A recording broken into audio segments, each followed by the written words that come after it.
పెట్టుకోకూడదా అని అంటే, ఆ సంఘటనకి ముందు సరిగ్గా ఒక అరగంట ముందు బొట్టు పెట్టుకున్నారంట. ఆవిడ చెప్తుంది ఏంటంటే, బొట్టు పెట్టుకున్న తర్వాత నేను కాదని కూడా అబద్ధం కూడా చెప్పలేం కదా, తప్పించుకోవడాకన్నా అలా దొరికిపోయాం మేము. ముందు అరుపులు వినిపించినాయి, తుపాకీ శబ్దాలు వినిపించినాయి, కింద పడుకున్నాం, నా చేయి కూడా పట్టుకున్నాడు, పిల్లలు కొంచెం దూరంగా ఉన్నారు. ఇదంతా కుటుంబం దాదాపు అలాగే ఆ గ్రౌండ్లో దాదాపు ఆ ఏరియాలో 400 నుంచి 500 మంది ఉండిపోయారు టూరిస్టులు. మసూదన్ గారు ఆయన సతీమణి చేయనే పట్టుకొని, ఏమవుదు మనకేమవుతు, నువ్వు చూడకంటే ఆ బూట్ల చప్పుళ్ళు చాలా తాయితీగా వచ్చి, అంటే ఎందుకు మాట్లాడుతున్నానంటే ఎంత కోల్డ్ బ్లడెడ్తో చంపారంటే మనం ఊహించుకోలేం. అంటే షికారుకు వచ్చినట్టుగా వచ్చి వేటాడి వెళ్ళిపోయారు మనుషుల్ని.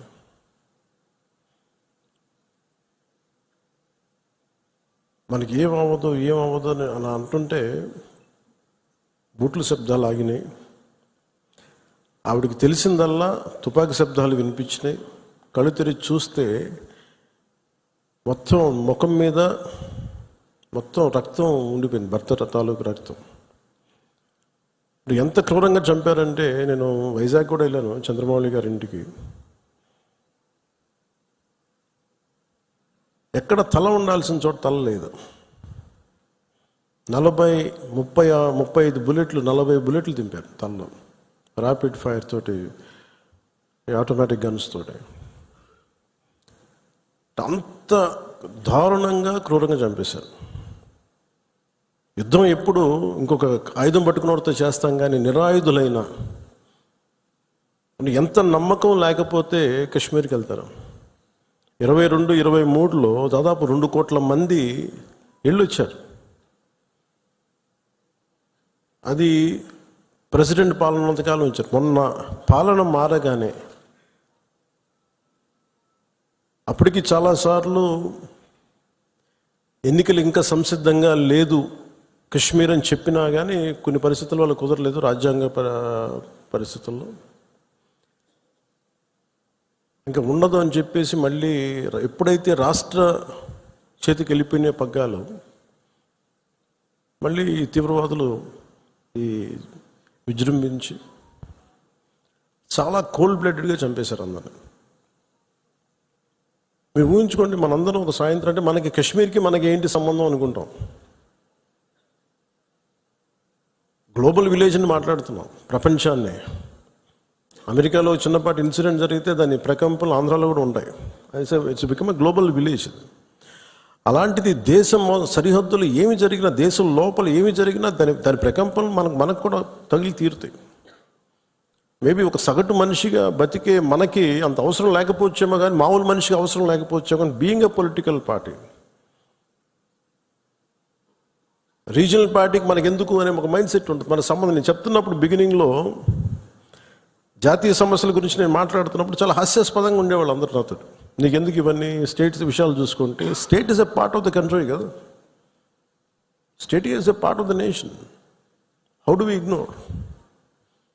కానీ ఈ లిమిటెడ్, ఈ తక్కువ స్థాయి ఆలోచన విధానంతో మనం ఎప్పుడు బయట ఆలోచించాం, పరిధి దాటి ఆలోచించాం.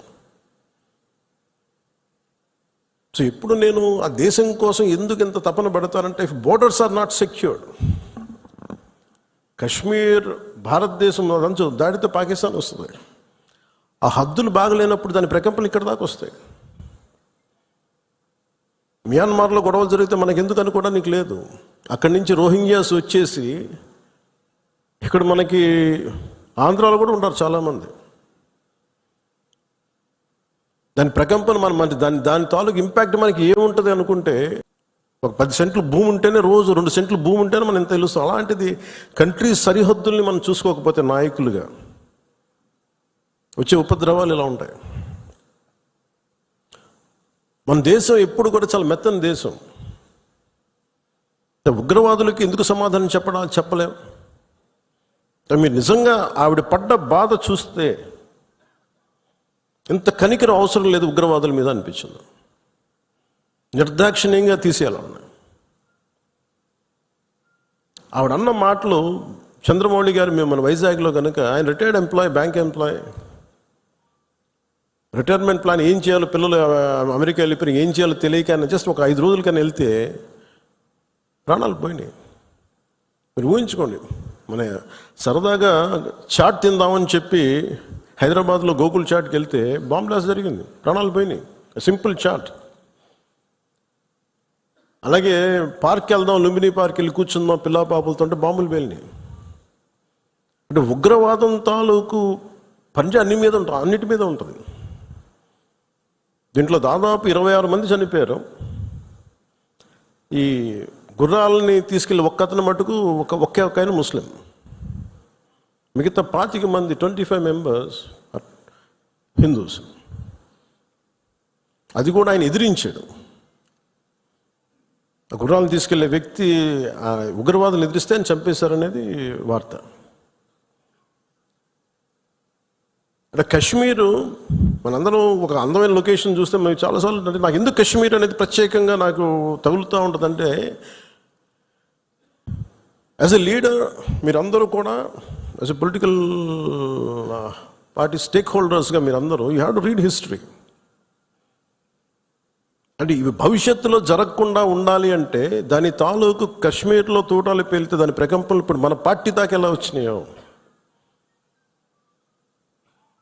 ఇది దేశం అంతా ఇట్లాగే ఉంది పరిస్థితి.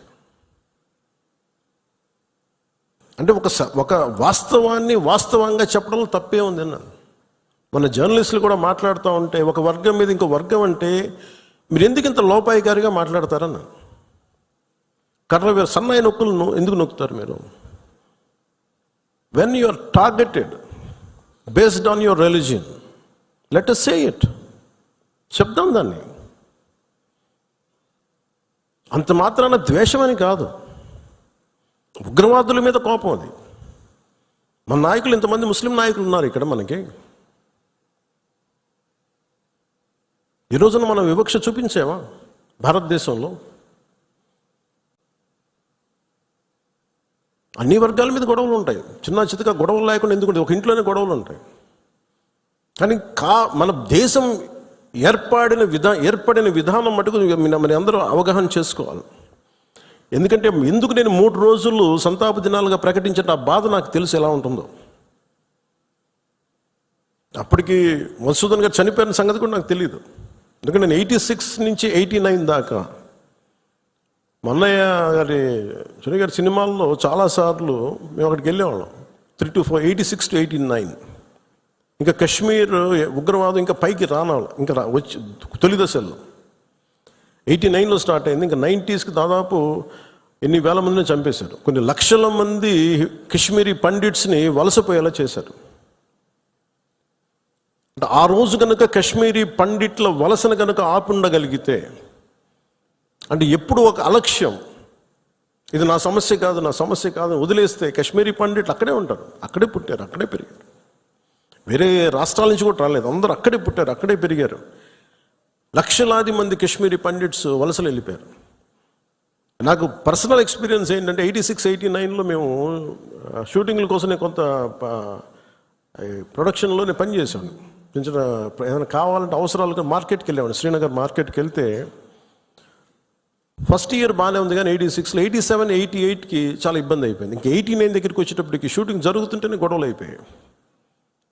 1-2 రోజులు త్వరగా ముగించుకొని వచ్చేస్తుంటే అప్పుడున్న కాశ్మీరీ పండిట్ ఒక అతను చెప్పాడు, ఇంక మీరు రాలేరు ఇక్కడికి అన్నాడు. ఎందుకంటే మా మొహల్లాల్లో, మా ఏరియాల్లో చాలా ఇబ్బందులు అయిపోతున్నాయి, మాకు ఇబ్బంది వచ్చేసరికి మీరు రాలేరు కళ్యాణ్ మీరు అని చెప్పాడు. అంటే ఆ రోజు నుంచి ఈ రోజు దాకా కాశ్మీర్ ఎప్పుడు ఒక మండుతున్న సమస్య. మీరు as a party you make very stable. This is Janasena decision, all of our decision. అది Kashmir is an integral part of India that can not be denied.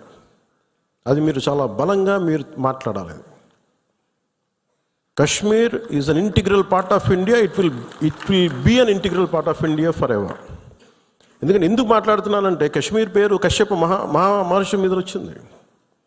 Amarnath temple కానీ, ఇక్కడి నుంచి కేరళ నుంచి కాశ్మీర్కి శంకరాచార్య మఠం కానీ, తర్వాత మతాలు మారుండొచ్చేమో ప్రజలు, కానీ అందుకని మీరు దీన్ని చాలా బలంగా నమ్మాలి. ఒక చిన్న గొడవ జరిగినప్పుడు అది మనకెందుకని అనుకోకండి. అందుకని దిస్ ఈజ్ జనసేన స్టాండ్. ఇది నేను బలంగా నమ్ముతాం, బలంగా ఆచరిస్తాం. భవిష్యత్తులో ఇలాంటి సంఘటనలు జరగకుండా ఉండాలి.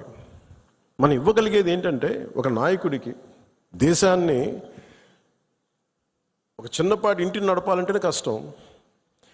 ఇన్ని రాష్ట్రాలు, ఇన్ని విభిన్నమైన సంస్కృతులు, ఇన్ని భాషలు, ఇన్ని పొలిటికల్ పార్టీస్, వీటన్నిటి మధ్య వైరుధ్యాల మధ్యలో ఒక ఏకాభిప్రాయంతో ఒక దేశాన్ని నడపాలి ఒక ప్రధానమంత్రికి అంటే ఎంత కష్టమైన పరిస్థితి అది. అలాంటి వ్యక్తులకి మనం ఇవ్వగలిగేది చిన్నపాటి ఊతం అంతే, చిన్నపాటి ఆసరా. ఎక్స్ట్రా గొడవలు క్రియేట్ చేయకుండా కొంచెం బాధ్యతగా మాట్లాడటం, అవసరమైన చోట భుజం కాయటం. As part of NDA this is our responsibility. ఎందుకు నేను దీన్ని ఫస్ట్ టైం, నేను ఇప్పుడు దాకా మాట్లాడిన విధానంలో కొంచెం సాఫ్ట్గా ఫస్ట్ టైం నేను ఎందుకు హిందూ, టార్గెటెడ్ హిందూ, మిగతా వాళ్ళు ఇబ్బంది పడతా ఉన్నారు మాట్లాడటానికి. ఉగ్రవాదులు టార్గెట్ చేసి హిందువులను చంపారు, ఇది సత్యం అంతే. వాళ్ళు అన్న మాట నాతో ఏంటంటే, మధుసూదన్ గారి భార్య, ఇఫ్ ఆమె ముస్లిం నన్ను స్పేర్ చేసేవాళ్ళు సార్. మేము చేసింది పాపం, బీయింగ్ హిందూ పుట్టడమా మేము చేసింది? కనీసం మా చేతుల్లో ఆయుధాలు కూడా లేవే, మేము సైనికులం కూడా కాదే. మేము బిడ్డలు ఇద్దరు అక్కడే ఉన్నారు. నేను ఆలోచించలేదు ముందు, నేను అనుకున్నాను ఆయన ఒక్కైనా వెళ్ళారేమో, అలా చనిపోయారేమో అనుకున్నాను. కానీ కుటుంబం అంతా ఉంది, ఇంకో ముగ్గురు, ఇంకో 2 ఫ్యామిలీస్ ఉన్నాయి. అందరి ముందు దారుణంగా చంపేస్తే, ఇంకా ఇది భారతదేశం కాబట్టి చాలా 7 దశాబ్దాల తర్వాత మాట్లాడుతున్నాం మనం. కశ్మీర్ని 3 సార్లు, మన పాకిస్తాన్ని 3 సార్లు ఓడించాం. సహనం ఎక్కువైపోయింది మన దేశానికి. ఎందుకంటే కంట్రీ, మనుషులే సహనం ఎక్కువ మనకి.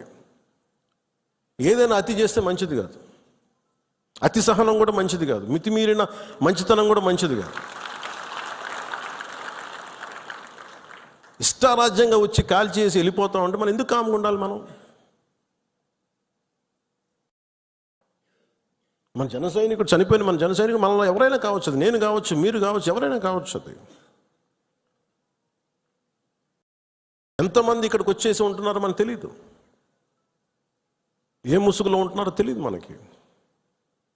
సో మీరు వెళ్ళేటప్పుడు ఇది నిరంతర పహార, eternal vigilance is essential element for democracy.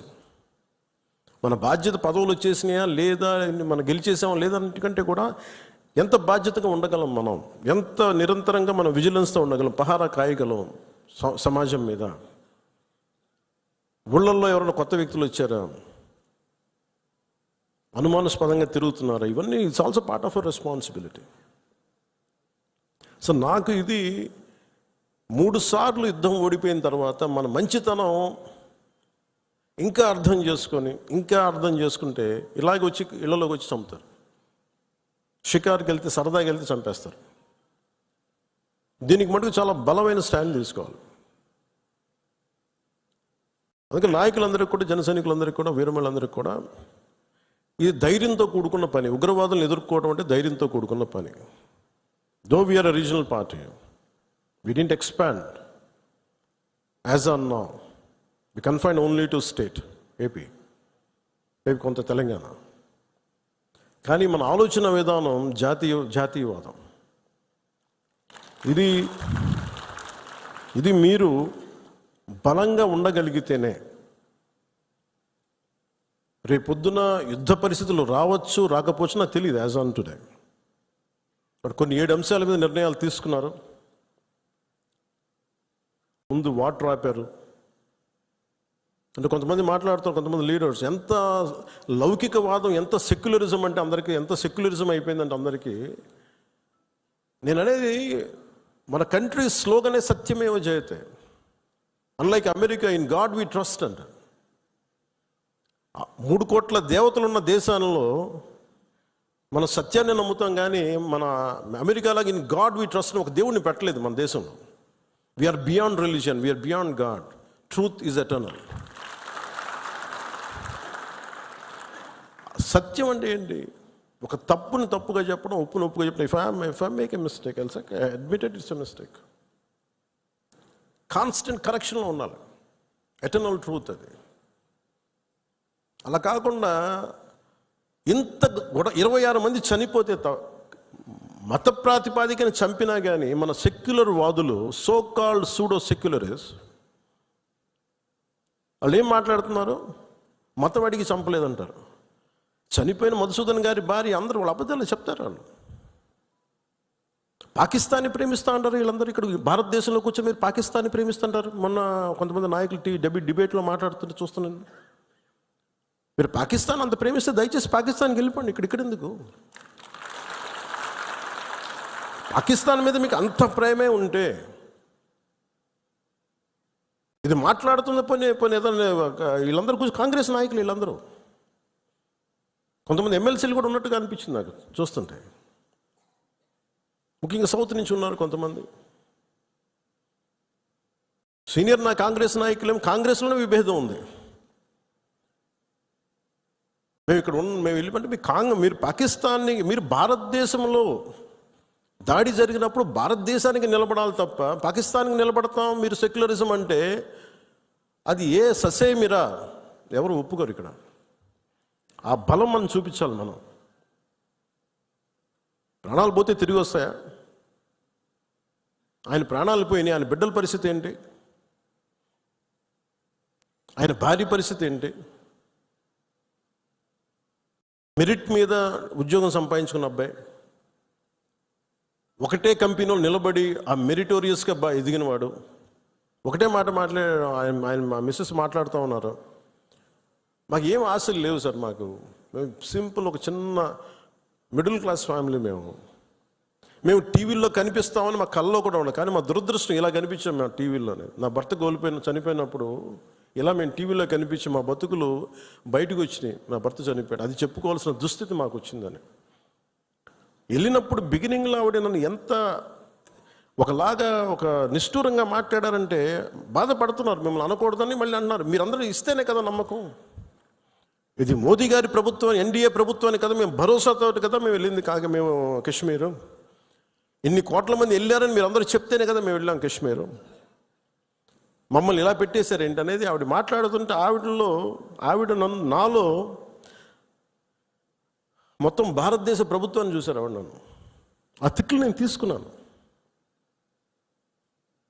ఆవిడ సారీ చెప్తున్నారు కానీ నాకు అర్థం లేదమ్మా, మీరు ఎంత తిట్టాలో తిట్టను, ఏం పర్లేదన్నాను. మీ కోపం ఎవడో ఒకరి మీద చూపించాలి. మీరు కోపం మా మీద చూపించండి, పర్లేదన్నా.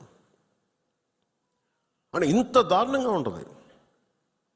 నేను అనేది ఏంటంటే మనం నువ్వు ఏదైనా సరే మత ప్రాతిపాదికన చంపటం ఇది మటుకు అస్సలు ఏమాత్రం సహించలేదు. అంటే ఎందుకు భారతదేశం చాలా బలమైనది?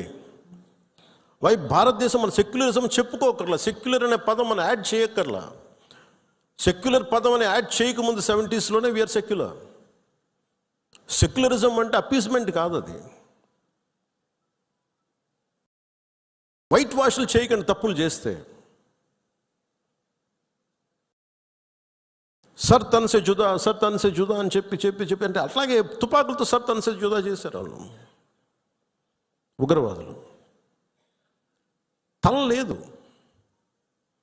పట్టుకుందాం ఆకరణ ఇలా అంటే తల లేదు అక్కడ. మీరు ఊహించుకోగలరు అది. ఇది మాట్లాడే తల లేదు. ఇంత క్రూరంగా చంపేశారు. ఎంత సహనం చూపిస్తాం? తప్పు జరిగినప్పుడు తప్పని చెప్తాం. పాకిస్తాన్కి మనకి ఏంటి తేడా? జిన్నా విడిపోయినప్పుడు మేము పాకిస్తాన్లో అందరినీ సమానంగా ఆదరిస్తామని చెప్పారు. హిందువులు ఎల్లక్కర్లేదు, ఆదరిస్తామని చెప్పారు.